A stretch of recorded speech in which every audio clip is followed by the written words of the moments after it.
Welcome to the ALBA Child Health and Nutrition podcast. Here we interview doctors and researchers about the latest knowledge and science about child health and nutrition. But today we're going to talk about something that is relevant for everyone, also adults and families. We're going to talk about how to make healthy choices in a very busy world. We know that nowadays we have less and less time. When we go out to supermarkets and to shops, there's more and more choices and foods and products that are maybe not the healthiest for us. There's also a lot of conflicting information out there on nutrition and health. And today we're going to talk about what we know about what's best choices and also tips and tricks on what you can do in your daily life. And today I have Anders Wallensten. He is a medical doctor by training and also deputy state epidemiologist at the Swedish Public Health Agency. Yeah. But today he's here as a medical doctor and as an author. And he has written multiple books about health and well-being. So we're going to talk about that. Sounds good. My favorite subject. Welcome, Anders. Maybe let's start with your experience. How did you get interested in health and well-being? It started quite early that I was sort of a sporty type. So when I got a bit older, I was thinking, how can I perform better in sports? So I started looking into, what should I eat? How should I train? But quite soon I realized that, it's a bit confusing. There's so much, new trends, new things to try. But I tried them all. I had the smoothies. I had did a cold bath. I did different types of diets, and I tried a lot of things. And then when I got my children, I also started, having trouble getting enough sleep. So then I got interested in how can I, make my sleep better. So I tried, sleep apps and things like that. And then, career is taking off, and I was head of unit for a while. And then I got a bit, I experienced stress for the first time in my life. And I was thinking, okay, what can I do in order to counter this new factor in life? So I tried meditation and, lying on these, what do you call them, these mats with spikes on them. Yeah. And I tried a lot of things. So all in all, I realized that, I'm really a sort of searching kind of guy trying to, find the best way to do things. But at the same time, it was a bit confusing because, I'm a medical doctor by training. I should know what's healthy. But I didn't really, and I didn't really feel, or I didn't at least feel sure or certain enough of my knowledge that I trusted it. Instead, I was trying all these new things and thinking that there must be some quicker way, some faster way, some better way, some shortcuts, or if you will, to living more healthily. And in the end, I just found it frustrating. So I started to actually do some more reading about the research, and I realized that some of the things that I was doing that was maybe marketed heavily didn't have that much evidence, and other things had pretty good evidence. So I was discussing this with my colleagues at work, and they were always, oh, that's interesting. So I thought, oh, maybe I can write about this, and I did, and it's So I pretty much went head into the research because I'm a researcher. But I also realized that research doesn't have all the answers when it comes to these factors that affect us over our whole life, because life is so complicated to study. So you cannot say that, from day one, you can only eat this diet and the others eat that diet, and then we follow and see what happens. Yeah. It doesn't really work. So, and also when it comes to studies where you try different diets on people, they are often quite short, maybe 3 months, because people don't really enjoy eating a very strict diet for a long time. And so they start dropping out, and then they have to stop the study. So it's difficult to do studies. And also, what you can do then is that you can look at the outcome instead. You say, this group got this disease or whatever, and let's compare them with everyone else. But then you run the risk of, then you don't know the causality. So you may Yeah. think that, okay, the people got a certain disease because they ate this way, but they may be overlooking a factor that they didn't think about. Maybe they were stressed. Maybe they were, exposed to a chemical. You don't know. Yeah. So it's there are difficulties with research. And one more thing I can add when it comes to research is that new research is, it's great that people make new studies and discoveries, but sometimes the first study gets a bit too much hype, because when other people try to repeat that study, they may not get the same result. Maybe it was just chance, maybe it was the study, how they made the study that wasn't optimal, but if there is a positive finding, it will often get media coverage, and someone will make profit from, creating a product or whatever and launching it. So when these other studies come out, they are not getting the same attention. So some things will live on as having evidence, but really it doesn't. Yeah. So sorry, that was a long explanation to why I felt I had to look at other sources as well. So what I did was that I looked also at what do people who actually live to an old age have in common? You've already heard about this, the blue zone research, but there are other studies also.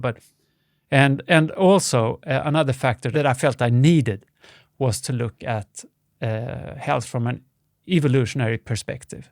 Yeah. Because many of the diseases that we are struggling in our modern society is pretty much because we live in a new way that we are maybe not totally adapted to, or that's not really good for us. So what you can do then is to sort of look at how did we live when we were like animals in nature, when we lived in nature. And actually there are actually some groups still living as hunter-gatherers in nature that are being studied, and then you can investigate what sort of diseases do they have, and does it differ from us in the modern society? And it turns out it does. They have other diseases. I'm not romanticizing this way of life. Children may die very young. Infections can be a big problem, and accident can be life-threatening. Etc. But they don't have our big plagues like heart disease, some stroke, diabetes, obesity. Some of these things are much more rare. So what you can do then is that you can look at, okay, well, in what way do they live that we don't, what are the lifestyle factors that they have during the day that we no longer have?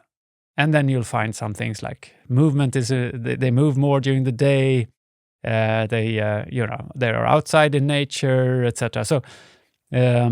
So my first book about health was then based on what we know from research, but I also wanted it to make sense, my advice to make sense from an evolutionary perspective, and to make sense to also, be practiced by those who actually live for a long time. Yeah. So if a finding or my advice would be based on the things that actually was true for all three of them. So research supported it, people who have actually lived to an old age with health supported it, and it made sense when we look at how we used to live before the modern society. So that was the idea for the first book, and I think that's a good way to think about it. It actually works when you look at most health issues and whether or not, like, is it a good idea to only eat fruit, for example? Well, did we only eat fruit evolutionary? Probably not. We are, adapted to being able to digest a lot of different kinds of foods, and we need the protein that you may not get from fruits.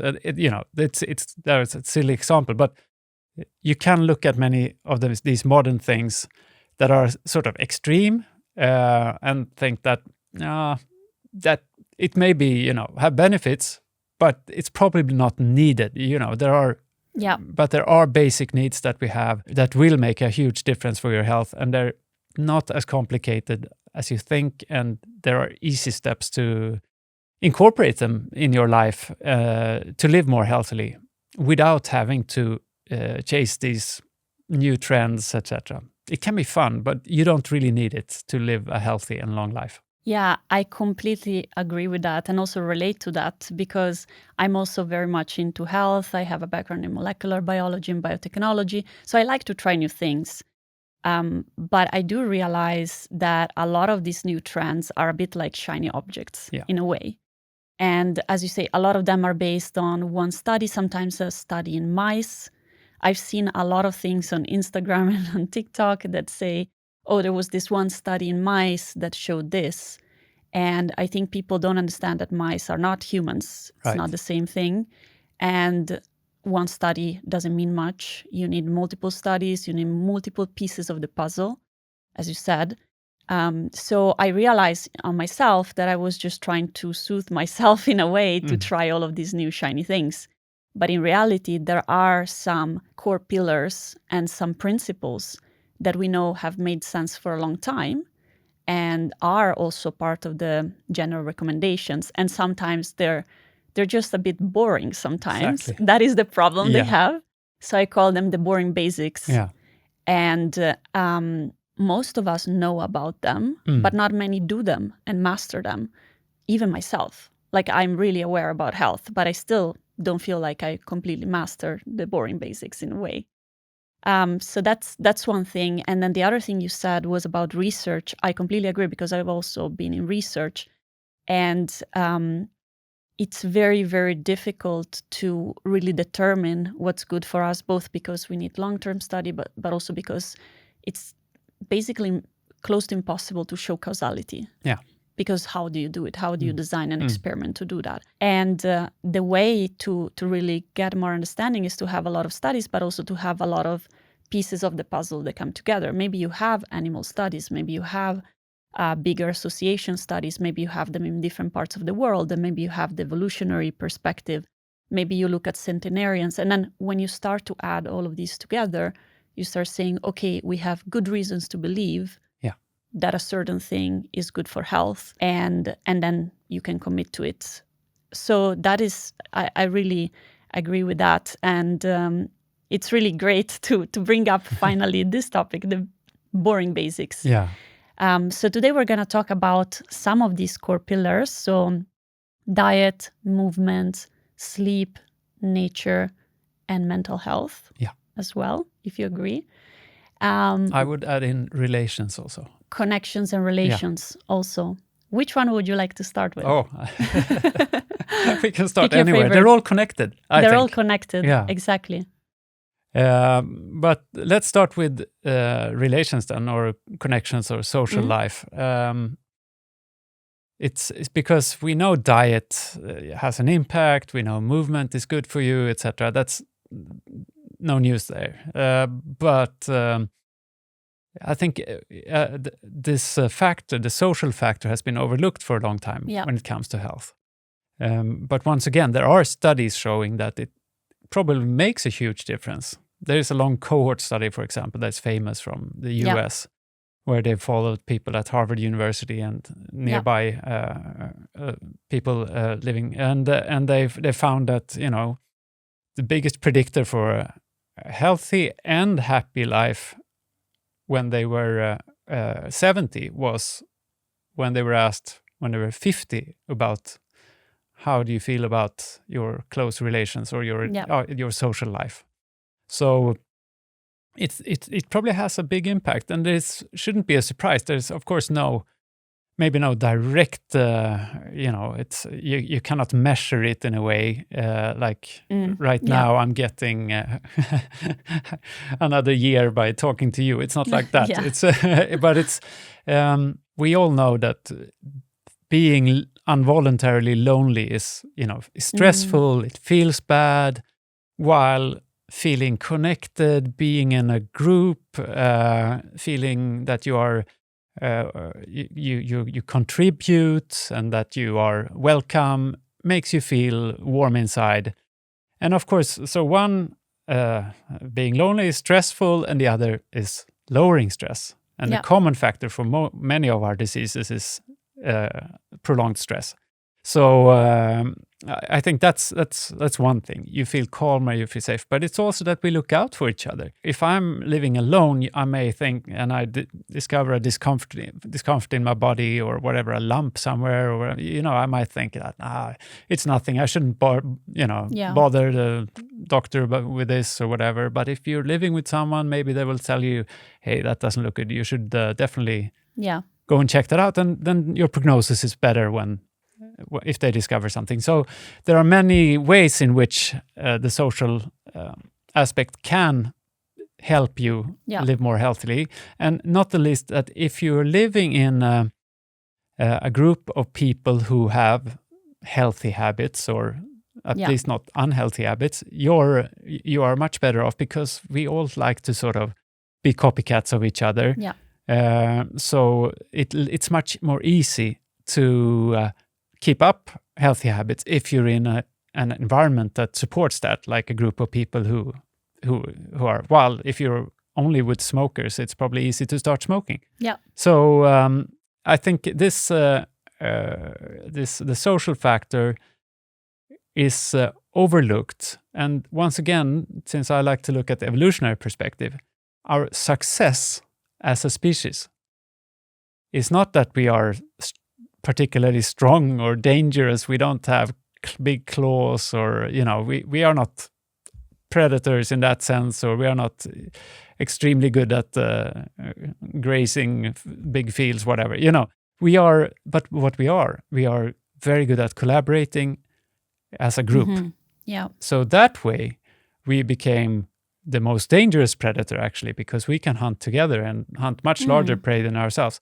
Or we can gather food and share, so that people who are sick can get healthy again and once start contributing again, instead of just so it should be no surprise, I think, that we are benefited in our DNA when we do something that strengthens collaboration, while we should feel stressful feelings when we are lonely, because that's a really dangerous place to be.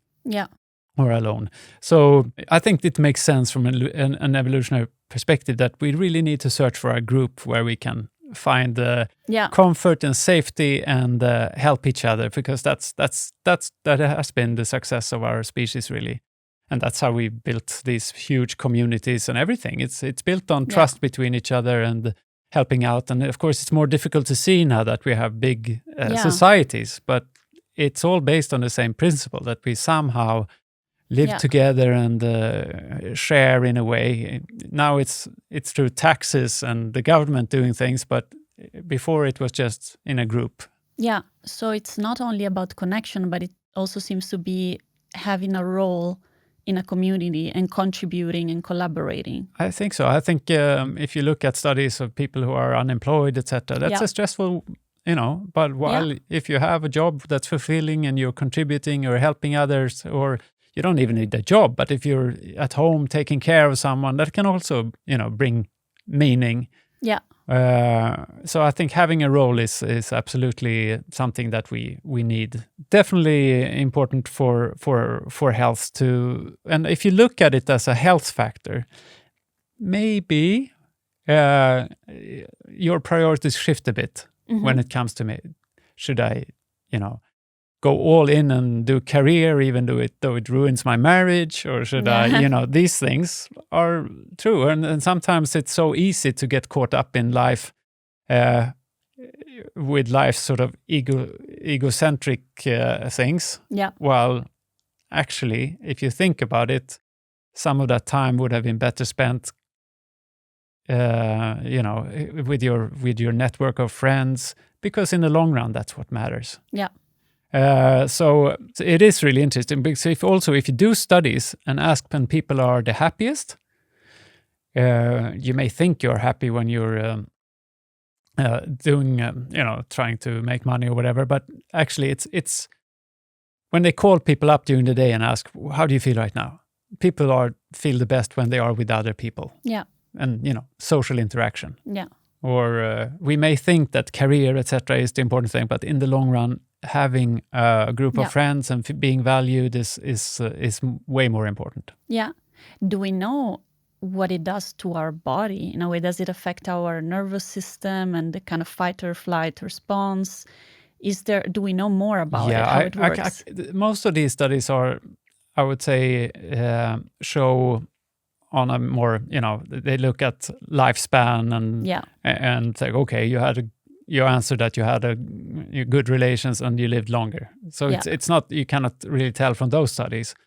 But in general, I would say that it's well known that, being lonely is stressful. And stress is, chronic stress is something that is bad for your body in many ways. Not least the immune system doesn't really recover, and you are, things happens in your, all around your body with inflammation and other things that is not healthy. But I think there are many aspects, and then we have hormones like oxytocin that is being released when you're in a group or when you're touching each other or when you're, so there are these also beneficial hormones that, but what I think they have in common is that they lower stress levels and raise your mood, and that's just that's the reward.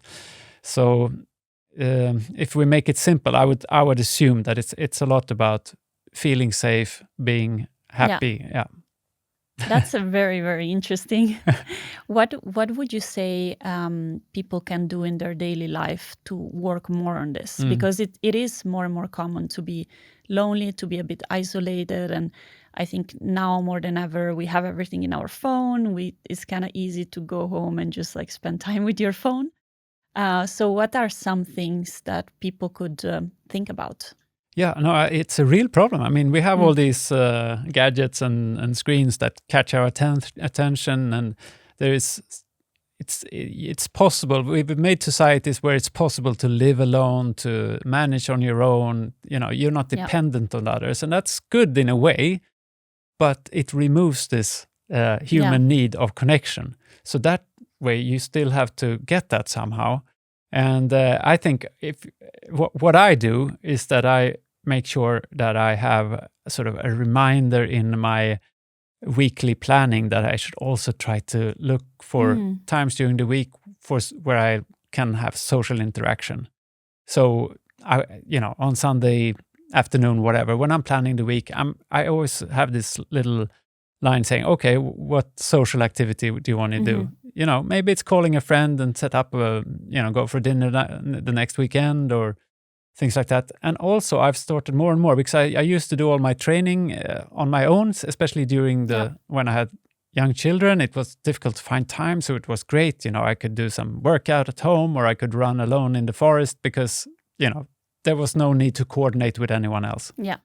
But now, especially when I sometimes work from home, etc., I feel that, the social interactions is really missing. And so I've decided, for example, to make all my exercise social. So instead, I can go run with a run club. They're fantastic. There are plenty of them here in Stockholm, for example. No cost, you just show up. Or I call a friend to do these things that I would otherwise have done alone. And sometimes I will have to do it on my own anyways, because it's, more convenient. But in general, to actually have this focus helps you remember it, because I think that's the biggest problem, that you're caught up with other things, with work, with your phones, it's just distracting you from what's actually better for you in the long run. Yeah. So small reminders, that's how I work with it. Yeah, and maybe an easy way is like to try to incorporate it in your routine. Yeah. So for example, I will do lunches. That's easier because it's during the day. So there's with different people, because it's the more you can incorporate it in your life, the better. If you look for big new things, sometimes it's harder to do. So try to do whatever you already do, but think, is there a way I can do this together with someone else? Absolutely. Great. This was really, really interesting. Let's go to the next area. Which one? Should we do mental health? Maybe. All right. It's connected. Definitely connected. Like I said, we don't feel well if we're lonely. But what I think is the main point of talking about mental health, if you say the word mental health, it really feels like this is important. But in general, when we talk about health, we talk about exercise and diet, but really they don't really matter if you don't feel well mentally. Yeah. You have all these athletes that eat well and they train well and they should be really healthy, but some of them are quite unhappy because they have to perform, they have to, they spent all their life training for something and maybe they didn't work on the relations or whatever. Some of them end up being unhappy although they are healthy in a way. So you can do everything right, but if your thoughts are negative, that you don't feel good, what's the point in a way? But then again, the exercise, the food, etc., it can also affect your mood and your mental well-being. So it is connected. So it's not that you should not, work on other aspects of health, but the mental aspect is very important. And I think one understanding that is key that I don't think many people really know about, at least not until later in life, and that is that your thoughts are not necessarily true. Yeah. Your brain produces so many thoughts during a day. Not all of them are true. Yeah. Not all of them are objective. Not all of them are helpful.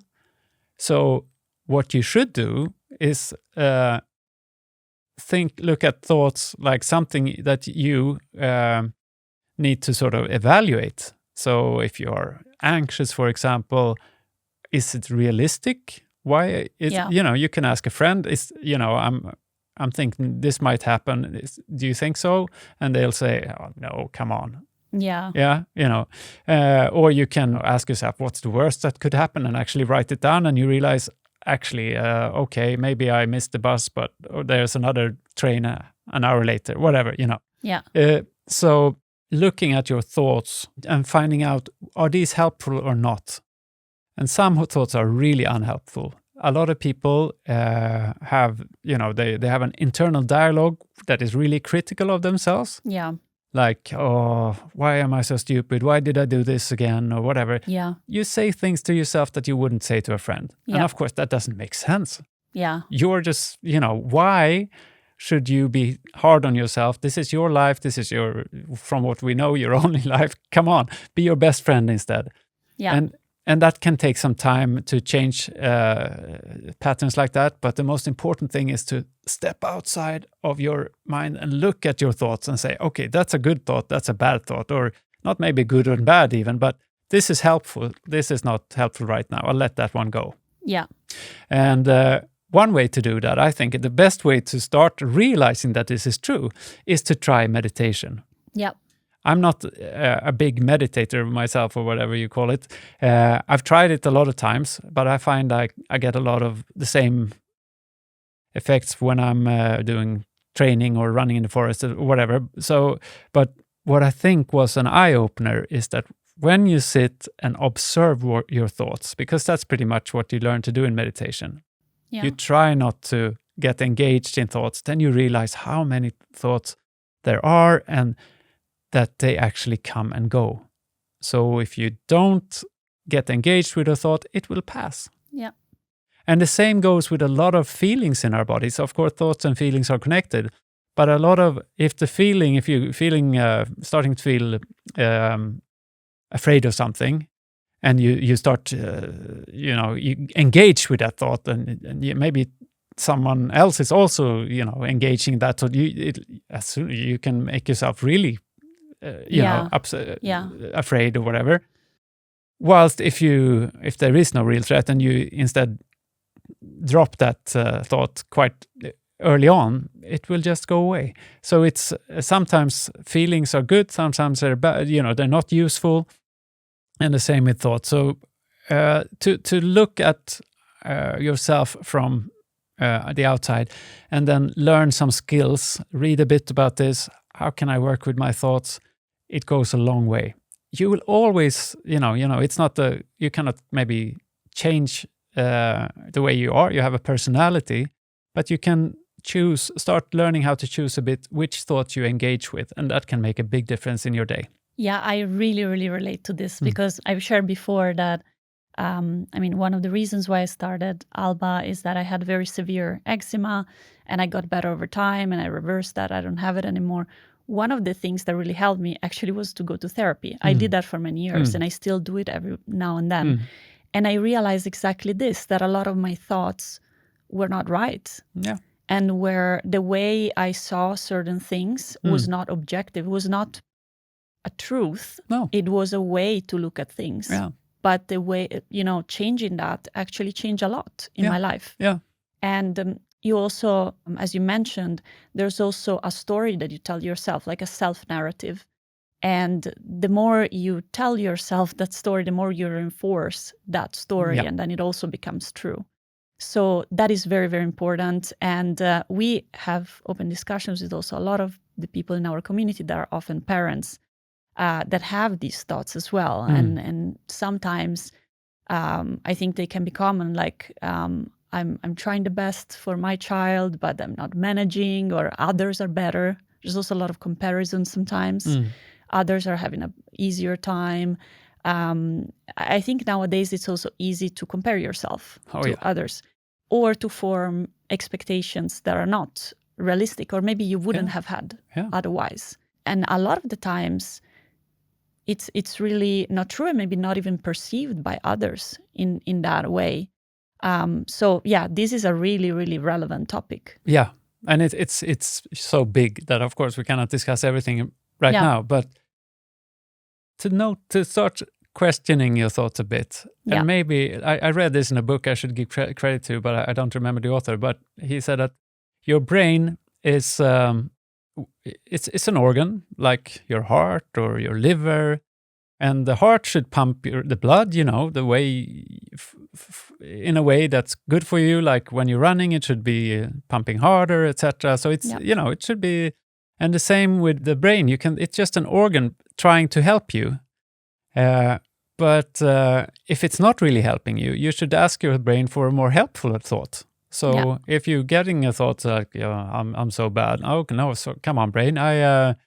Give me a better thought that can help me right now. And then it maybe say, okay, maybe you should try doing it this way instead.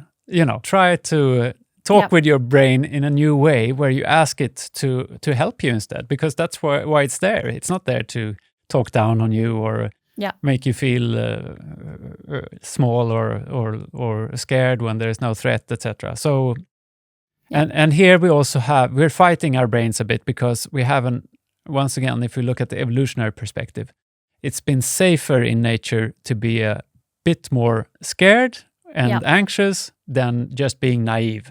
If you're just happy and happy-go-lucky and you walk out on the savannah with no cares, you might step on a snake, or a lion might come and eat you. Well, if you're a bit more cautious and you're thinking, oh, that stick could be a snake, I'll take a walk around it, or there could be lions here, let's keep together and make a fire, whatever, It makes sense that we should be a bit cautious.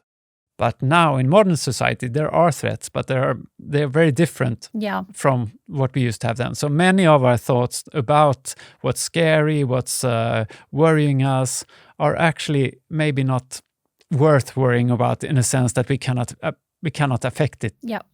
If you know there is a snake, you can walk around it, or you can do something. But here, when we don't really know what we are worrying about, or it's just a feeling, then it's more difficult. So I think, but what I'm saying is that just thinking about, okay, I'm probably a bit more negative or anxious than is realistic for this situation in the modern world. Yeah. There aren't so many threats. There are, of course, things that can happen, but the day-to-day life is much safer than out in the wild. So our brain has a slightly negative lens, and we should be aware of that. So, but once again, just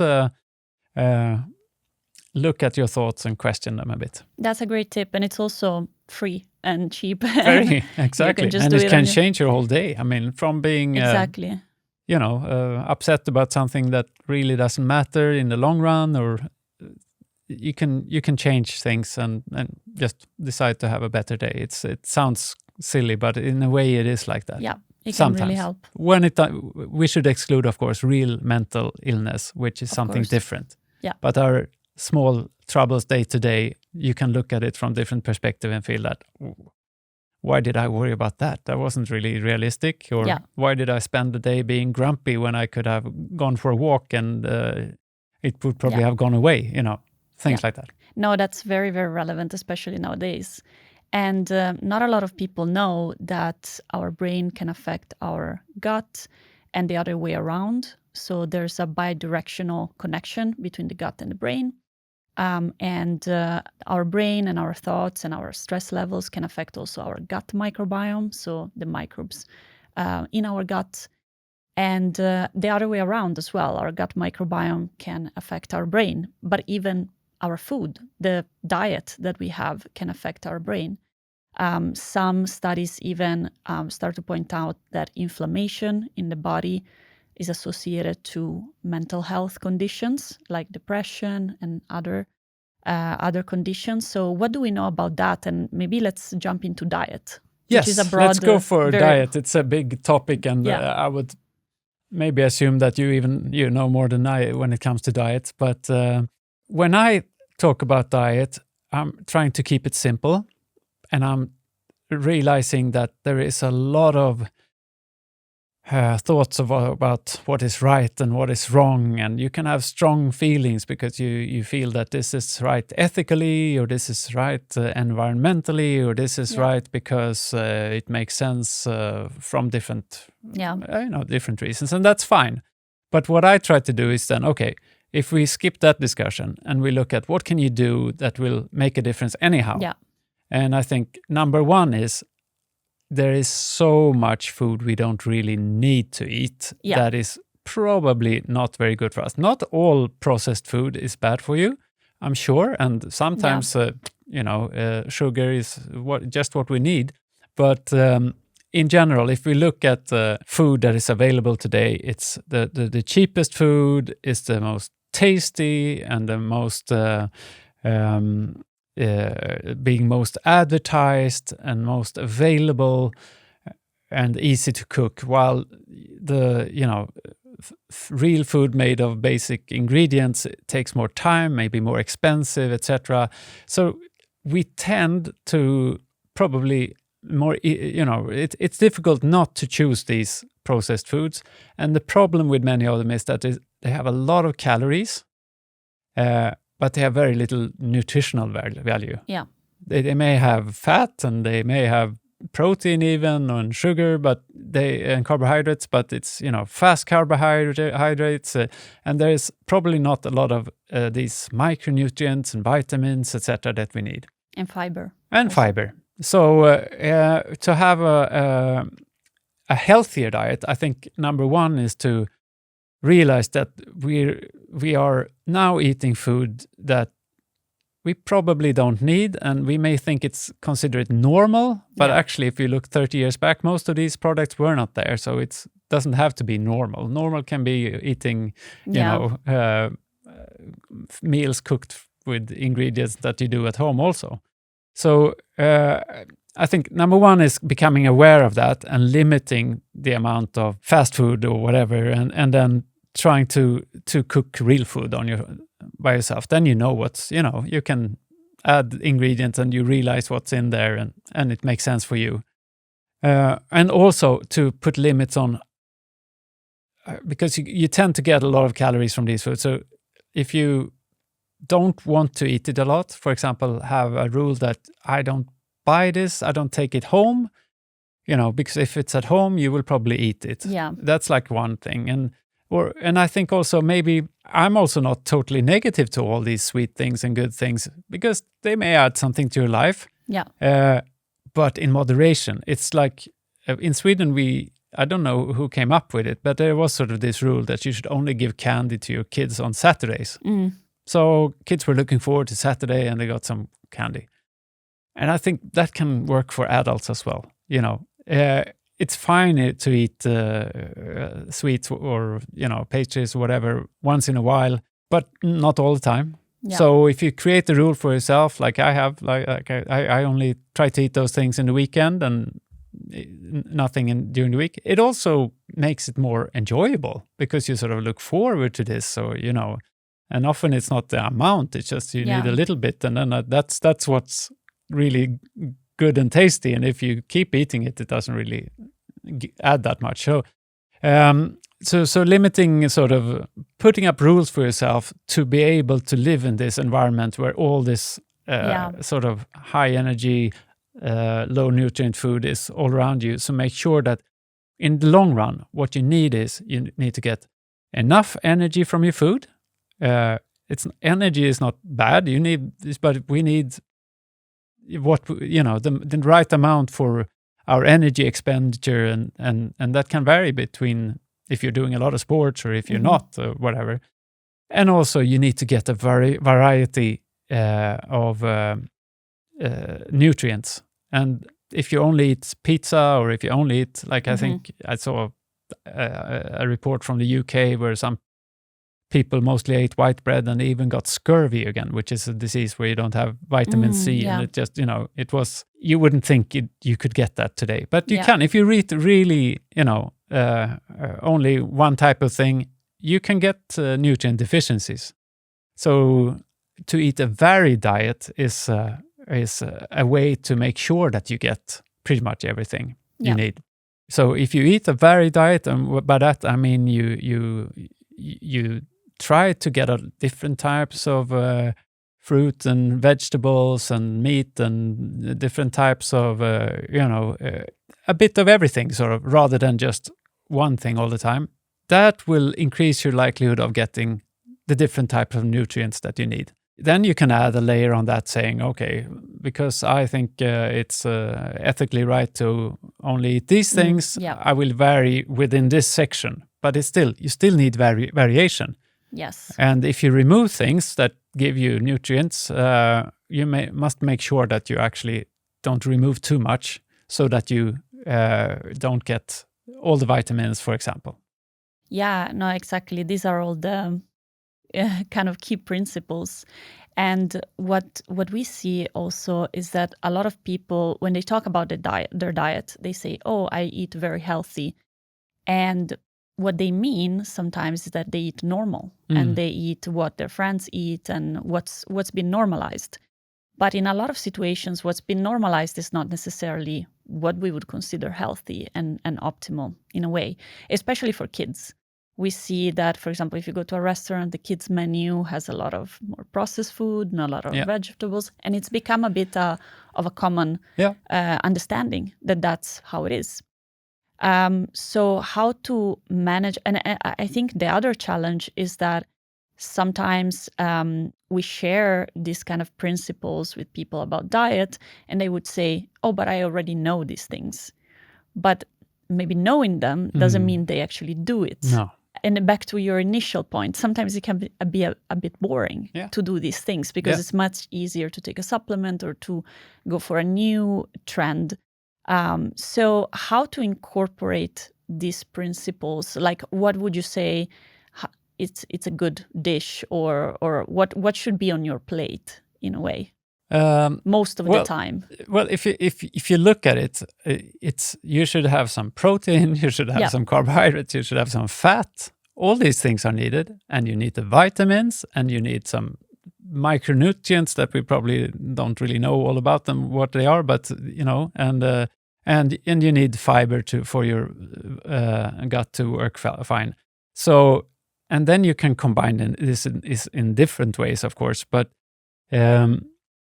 I think you should look at it from that perspective, that it's not actually right or wrong to eat pizza or eat some salad. It's not about that. It's getting what your body needs. These are building blocks that you need for your body. Yeah. So that's why you shouldn't say, oh, no, all fat is bad. No, you need a lot of fat in your brain, for example. So you cannot exclude things. You need to make sure that you get everything. And the easiest way to do that is to add variations. So you have some protein on your dish. It can be meat, it can be cheese products, or it can be protein from vegetarian sources. doesn't really matter. It's just you need protein and you need some fat, and that there is always this discussion: should you eat this type of fat or that type of fat? And you're probably best off eating a variety again, I would say. Yeah.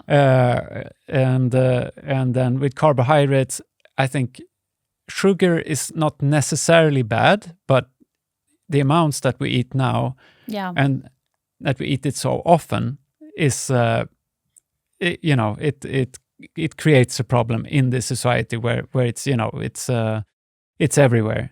So we need to cut down on that, and it's then better to have some carbohydrates that doesn't give these spikes in glucose levels in the blood, for example. But then again, a lot of traditional societies humans have always loved honey, for example. Yeah. It's been all cultures love honey, and it's a big chunk of calorie intake in some cultures, and it's without them being unhealthy. So it's a balance, of course. So I think if you're active and you train and have normal weight, whatever, eating a bit sugar is probably not a big problem. But in today's society, it's very difficult to eat an amount that's reasonable. If you look at the pastries or the candy or whatever that we have now, if you look 10 years ago, I think it was probably half the amount of sugar in everything. Yeah. So everything has just increased and increased. So that's why we also need to be a bit wise. And the easiest way is to cook. When I make cookies or whatever at home, and you look at, should I really have one, this much sugar doesn't make sense. And then I don't really feel like doing it. But if I had bought that cookie in a store, I wouldn't have thought about it. So it's doing your own cooking is quite healthy, I think. But of course, and especially parents, it's not so easy to have the time. But to look at the ingredients list is one good advice. And if sugar is one of the ingredients that is mentioned among the first items, then there's a lot of sugar in there. Yeah. And it often says a percentage. And if you look at the whole product and you think, 10% doesn't sound that much. But if you look at, if 10% of this thing that I'm holding in my hand, that's quite a lot of sugar. You can start looking for these kind of, what's actually in the product you're buying. Are there lots of different ingredients and or names that you don't know? Maybe it's better to cook your own. But if it says that, you can see that, I know what this is and I know what that is, and that's good. Then that's a good product, and I wouldn't be concerned. Yeah, and as you say, we shouldn't be scared of special occasions. No. Also because we try to optimize for our entire health and life. Exactly. And as you say, if you're skipping a birthday or an occasion because you won't have the food that you want, then you're maybe missing out on connection. Yes. Or lowering your stress level. That's also true. So you also need to make sure that you optimize for the totality of your life and happiness also. Yes. And what you want to do and how you want to live your life. That's very good that you mentioned that, because I think this health focus can ruin a bit of, if you're too strict, it may affect your social interactions. And social interactions is also a health factor. So actually, maybe it's not healthy. Yeah. And I think we should not be too hard on ourselves. Life is long. If we do right, like most of the time, doing that's fine. Like this 80-20 rule or something. Yeah. It makes sense. It's rather than being, I can only eat, I can never do anything different. It's difficult to keep that up. But if you're a bit more flexible, but still have your principles, like weekdays, I don't eat candy, or like after dinner, I don't eat anything on most days. Yeah. That will cut out a lot of ice cream and things you might eat in the sofa, and, things that you don't really need. So to find these sort of things to hold on to and make habits out of is really helpful. Because it's also a habit to eat ice cream every evening. It can take a habit to break it, but we have all these habits already, and the trick is to change it to something that suits us better in the long run and that we actually are more happy about. And what's happening. Some of the things we keep doing, like scrolling on the phone or whatever. Yeah. Yeah, exactly. I think we always say, look at the 80% of your life, or maybe the weekdays. What do you do in the weekdays? Because that's the majority of your time. Yeah. And try to go for whole foods and eating clean, as you say. And we shouldn't be scared of ultra-processed food or sugar, but it's just like how many times per week. Maybe a good tip is like to count how many times per week are you eating those or eating out at a restaurant. And is that the majority of your time or just special occasions? And if it's too much, maybe you can think of like, how do I replace that with something that I make? Yeah. And one of the key principles we always talk about the gut microbiome is fiber. Yeah. And we do know that fiber is beneficial for the gut microbiome, and especially eating a lot of it, but also diversity of fiber. So different types of vegetable, fruit, whole grains, nuts and seeds, herbs. And a lot of people ask us, well, what is the best source of fiber? What is like the one or two vegetables that I can eat to boost this kind of bacteria? But the point is exactly the opposite. It's not about one food. No. It's about many of them. There is no specific superfood. Of course, there are some that have a lot of nutrients, but it's not about identifying one or the top 3 foods and just eating them on repeat. It's about having diversity. Yeah. And a lot of people say, yeah, but we eat vegetables in our family.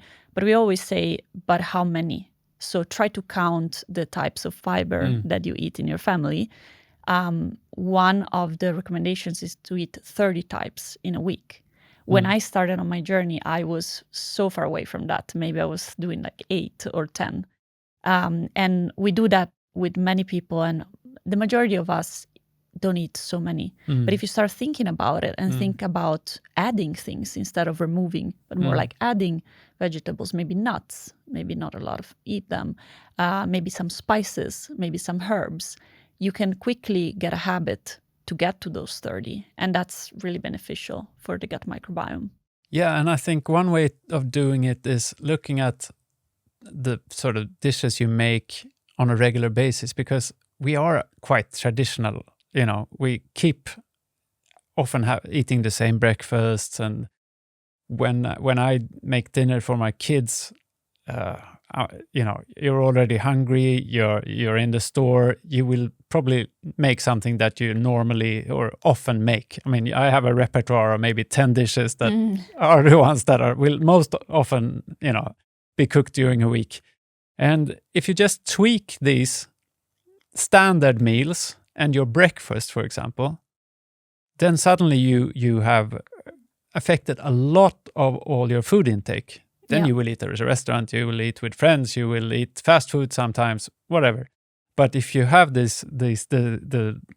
instead of just having pasta and meatballs, whatever, what can I add to the pasta and meatballs to get a bit of fiber, to get a bit of vitamins from different greens? Yep. And you just tweak the dish to include more of that. And next time you make it, you'll do it again. And after a few times you've made it, now that's your normal dish. Yep. That's your and I think breakfast is probably the easiest one, because most people eat exactly the same thing every breakfast.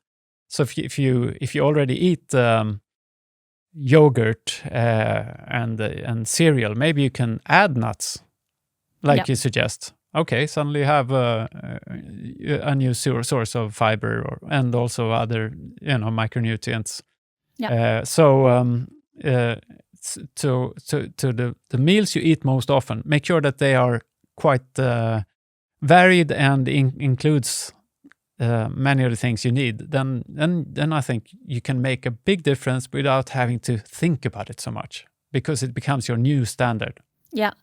Yeah, exactly. It's much easier to tweak something you're already doing than to start with something completely different. Yeah. And we see a lot of people say, okay, I'm going to start on a fresh start and I'm going to do all of these super ambitious things that are all new. And then they stop very soon because it's too much of a big step. Yeah. Before you run, when you need to walk in a way. Yeah. And you need to first make small tweaks that then add up in the long run. Yeah. That's the best way. And you can also add challenges, like you said, like count to 30 or whatever. I think you can also set a challenge to, every week try one new vegetable or something, just to make sure that you start looking at them as potential things that can be on your plate. When I'm at the, I'm often in the store, I'm really confused when I stand at the among the vegetables, and after a while there's decision fatigue, and I'll just take the normal cucumber and the tomato, unless I have this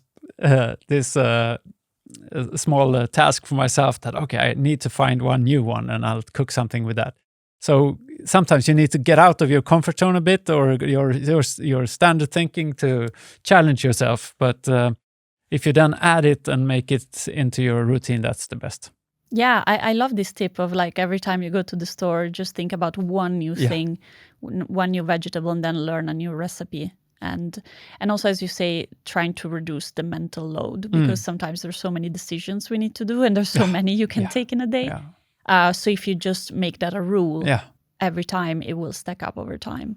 And also, don't force yourself to eat a lot of things that you don't enjoy. No, Try instead to find the recipe that you actually like with that ingredient or whatever. So you otherwise it won't happen again. Yeah. But if you make it in a tasty way, you will have positive feelings, and then you will probably eat it again. Do it again. Yeah. This is a lot of good tips. Moving on to movement. Yes. And exercise. I know you know a lot about that. Yeah, well, I'm a keen. I love exercising, but the first thing I'd like to say is that exercising and sports is not really necessary for health, but movement is. Yeah. So if you look at those centenarians you mentioned, and also if you look at hunter-gatherers, they don't do sports necessarily, or run 5 kilometers, or they move during the day. And that's what's needed, obviously, to be healthy. You don't need to do all this exercise. But in today's society, we have removed all the occasions to move during the day. We don't really need to. We can order food, we can transport ourselves in different vehicles. We really don't need to move a lot. So instead, but there are opportunities still to move during the day if we choose them. But it has to be an active choice. So taking the stairs, walking instead of taking the car. It's a mindset, but you can find movement during the day. Yeah. But the good thing is that once you have tweaked your mind to look for opportunities to move, not only will it actually be quite enjoyable, because you realize that actually I usually feel better after having walked to the meeting instead of taking the bus or whatever. But also it will become your new normal. Your brain will, when I come to a place where there's an elevator and stairs next to them, I don't see the elevator anymore. My brain tells me to take the stairs, unless I have hurt my legs, or I carry something really heavy. So it takes some work to change the frame of your mind. But then once you have that and you start finding these opportunities to move during the day, then you're pretty well off, I'd say, for the benefits of movement, which are many. It's good for your brain, it's good for your muscles, it's good for your heart, it's good for your gut, I'm sure. So we need it. We're made to move. That's, if you look in nature, we had to walk a lot to find food. So a lot of our bodily functions have sort of adapted to that our body will be moving, and that it sort of works together into creating health. So if you find these ways to move during the day, that's number one. Yeah. But to add extra movement, you can also, of course, do sports, or you can do exercise, or you can go to the yoga or gym or whatever. And it's also good. Yeah. And there are studies showing the importance of, strength training and cardiovascular training and balance training. We need all these aspects of training. And it can be difficult to get it only from walking nowadays because we're not really living outside. Everything is flat. We don't need to lift a lot of things. But I think we should have the mindset that try to get most of the movement during the day. That way, when you go to bed and you didn't have time to go to the gym it's no big deal. You've been moving. Yeah. That's fine. Yeah. In the long run, that's really what matters, and it will add up. If you start to walk a bit more during the day and you count the number of kilometers in the end, it's like, it's like having gone running for 2 days, something like that. So I think that's what I really want to imprint on people. And also that the fact that studies show that those who have most to gain when it comes to health are those who are the most sedentary today. So if you don't really move at all and you start moving maybe 15 minutes a day, so in a way that you get a bit out of breath, that will have a huge impact on your health. Yeah. While if you're already like you and me, maybe training a lot, adding yet another hour of training will not make a huge difference. It seems like there is, still some increase to do, but the majority of the health effect comes from not too much exercise, actually. Yeah. But I think I would also like to remind people that it's important to get the variety, because it's easy to think, okay, I'm running 5 kilometers a week or 3 times a week, and so I must be healthy.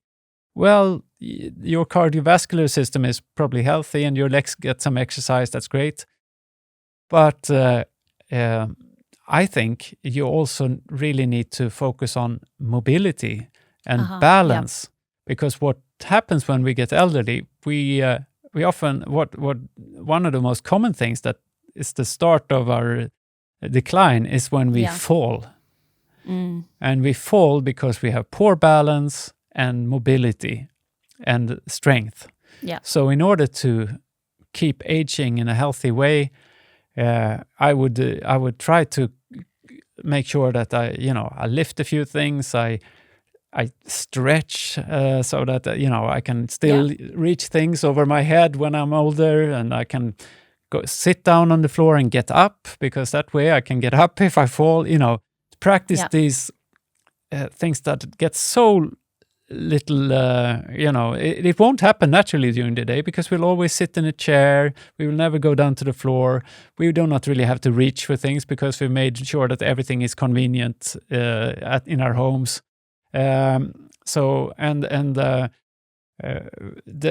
Probably the best way, I would say, is to be out in nature and walk on not flat surface, but maybe walk through the woods, so